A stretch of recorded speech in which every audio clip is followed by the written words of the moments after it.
La Prosecco Doc Imoco Volley macina record su record. Quello vinto a Milano è il 9° scudetto, l'8° consecutivo, oltre a tutti i trofei internazionali, e Conegliano si consolida così la capitale della pallavolo femminile con il netto successo in gara 4, un 3-0 ottenuto in trasferta che la dice lunga sulla solidità mentale delle ragazze, anzi delle campionesse, e del legame stretto con Conegliano e con la marca trevigiana. Noi siamo l'espressione di tutta una provincia, forse anche qualcosa di più.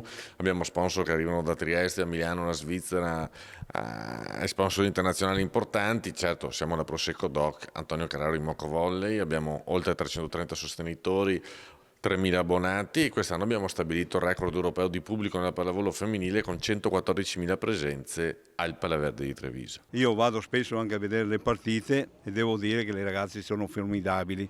Naturalmente hanno alle spalle anche una bella società, ogni partita ti fanno soffrire, però alla fine riescono a portare a casa il risultato. Una stagione iniziata peggio di quella scorsa, con la Supercoppa persa proprio contro Milano, il mondiale per club sfumato in finale con Scandicci e poi la forza di azzerare tutto e ripartire. È stata una stagione insomma non liscia come la stagione precedente, che è stata qualcosa di incredibile, però la squadra ha dimostrato di esserci, ha dimostrato di avere la mentalità giusta e, come dicevo prima, anche riprendersi da gara 3 dopo quella sconfitta fastidiosa al Palaverde ci ha permesso di vincere questo 9° scudetto, 8° consecutivo. E poi la solidità economica, un bilancio florido senza mai fare il passo più lungo della gamba, e non è sempre scontato che il percorso soldi, campionesse e risultati sia automatico. Le squadre fatte con le figurine non vanno da nessuna parte, quindi è importante incastrare non solamente la capacità fisica ma anche poi la capacità di fare squadra, di fare spogliatoio, di trovarsi in un contesto, in una macchina come la nostra. La stagione però non è certo finita. Il 2 e 3 maggio a Istanbul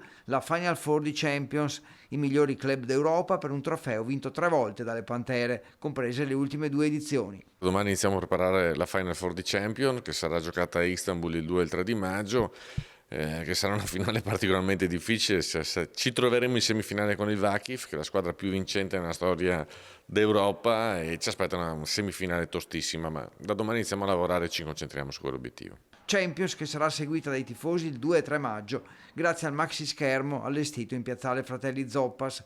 Finita la Champions verrà decisa la data della festa in piazza a Conegliano che unirà le Pantere alle migliaia di tifosi.